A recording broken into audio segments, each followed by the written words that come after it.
అసెంబ్లీలో కావచ్చు బయట కావచ్చు మైకు తీసుకుంటే కేసీఆర్ గారి జపం తప్పిస్తే ఆ కాంగ్రెస్ పార్టీకి చేసింది తెలంగాణ ప్రజలకని చెప్పి చెప్పినటువంటి దాఖలాలు లేవు. చాలా ఆడలాగా పాత గతులు అన్నట్టు కాళేశ్వరం తెలంగాణ రైతుల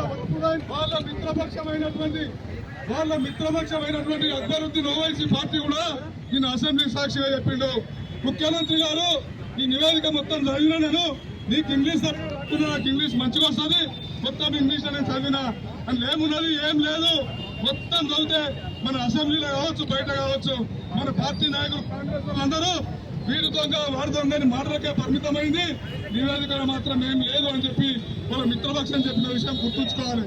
మరి ఇవన్నీ చేసి మరి అక్కడ మన ట్రబుల్ షూటర్ తెలంగాణ ఉద్యమంలో కేసీఆర్ మేనల్లుడు కాదు, కేసీఆర్ శిష్యుడిగా ఉండి తెలంగాణ ఉద్యమాన్ని ముందుండి పెద్ద నడిపించిన హరీష్ అన్న దాడికి తట్టుకోలేక ముఖ్యమంత్రి కేరళకు పలాయమైన విషయం మనందరం కూడా చూసినాం. ముఖ్యమంత్రి అనేటాడు అసెంబ్లీ స్పెషల్ అసెంబ్లీ పెట్టి ఆ రోజు కేరళకు పోయిండు. కేరళలో గొప్ప పని ఏమైనా ఉందా? ఇక బుక్ రిలీజ్ కోసం కేసీ వేణుగోపాల్ ముఖ్యమంత్రి పరిస్థితి కాపాడుకోనికే ఆయన కోసం కేరళ పోయిండు. ఆన్సర్ ఇవ్వాల్సి వస్తుంది. హరీష్ రావుకు పూర్తి సబ్జెక్ట్ ఉన్నది. హరీష్ రావుతో నేను గెలవలేను, ఈయనకి ఏం ఆన్సర్ అని చెప్పి మంత్రులకు అప్పచెప్పాడు. ఎవరైతే ఆయన తాబేదారులు ఉన్నారో 8 మంది మంత్రులు వేస్తే ఒక్కొక్కరికి ఒక్కొక్క దెబ్బ ఒక మాట తూటాలాంటి మాటలతోని బిడ్డ ఈ 650 పేజీల నివేదిక ఒక్కొక్క అక్షరానికి నేను ఆన్సర్ ఇస్తా, మీకు చేతనైతే నాకు టైం ఇవ్వండి, మైక్ కట్ చేయకుండా అని చెప్పి మొగోళ్ళలాగా మాట్లాడినటువంటి హరీష్ అన్న మరి ఆయన సుఖాలు చూపించింది ఆయన హరీష్ అన్న. ఒక్కసారి ఆలోచన చేసుకోవాలి. మరి ఇదంతా అయ్యేటట్లేదుగా నివేదికలు ఏం లేదు, కాంగ్రెస్ పార్టీ మెచ్చుకుంటలే మరి అని చెప్పి ఆలోచన చేసి ఎంపై సిబిఐకి అప్పచెప్పిండు.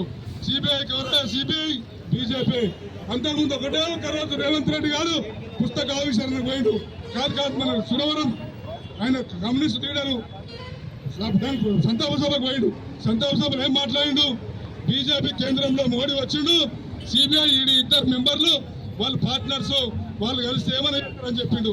నీకు చిత్తశుద్ధి ఉంటే నీకు దాని మీద నమ్మకం లేదు ఒక రోజు ముందు మాట్లాడి 24 గంటలు దాటక ముందే సిగ్గుశలం లేకుండా మోడీ దగ్గర పోయి మొగారి నువ్వు సిబిఐకి ఇస్తున్నాని చెప్పి అర్ధరాత్రి ప్రకటించిన ముఖ్యమంత్రి, నీకు చిత్తశుద్ధి ఉంటే నీకు చేతనైతే 22 నెలల నీ కమిషన్ ఏం చేసింది, నువ్వేం చేసినావు స్పష్టంగా తెలంగాణ ప్రజలకు చెప్పు. తప్పు లేదని తెలిసింది కాబట్టి ముక్కు నేలకు రాయాలని చెప్పి రేవంత్ రెడ్డి మేము డిమాండ్ చేస్తా ఉన్నాం. నీ సిబిఐ కాదు కదా, నీ మోడీ ఈడు కేడీ ఇద్దరు కలిసిన ఏం చేయలేరు. కేసీఆర్ ఒక వెంటక కూడా వీగలేరని చెప్తా ఉన్నాం. బంధనాం చేయనిగా చూస్తా ఉన్నారు. హరీష్ అన్న అంటాడు నిప్పులేస్తే కూడా కాట్లాడిన వ్యక్తి కాదు, నికాట్లైన తెలంగాణ ఉద్యమవాది. ఆయన బీఆర్ఎస్ పార్టీలో పుట్టిండు, బీఆర్ఎస్ పార్టీ ఎలా స్థాయికి ఎదిగిండు. తెలంగాణ ప్రజల ఆశాజ్యోతి ఆయన మీద ఏదో నిప్పుగా కనుక ప్రయత్నం చేస్తా ఉన్నారు.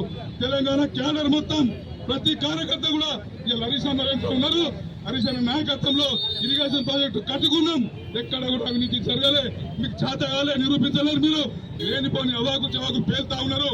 బీజేపీ రేవంత్ రెడ్డి ఒకటే అనడానికి అంతకుముందే మా గౌరవ కేటీఆర్ గారు చెప్పారు.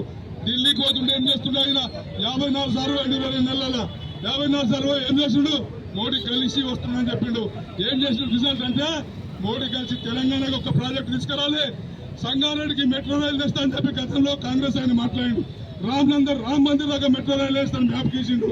మెట్రో రైలు పోలే, మరి రేవంత్ రెడ్డి పోలే, మరి ఎవరు పోలే, ఇక్కడ కాంగ్రెస్ నాయకులు పోలే. కానీ మోడీ ఏమిచ్చిన లాస్ట్ తెలంగాణ గిఫ్ట్ అంటే సిబిఐ వేసి కేసీఆర్ గారు పేరు అనవాళ్ళు చేద్దామంటే రేవంత్ రెడ్డితో అయితే లేదు. 22 ఏళ్ళు కష్టపడ్డారు రేవంత్ బాగానే, ఎక్కడ కూడా కేసీఆర్ గారు ఎవరు మర్చిపోతలే, ఎక్కడ అవినీతి దొరకబడతలే.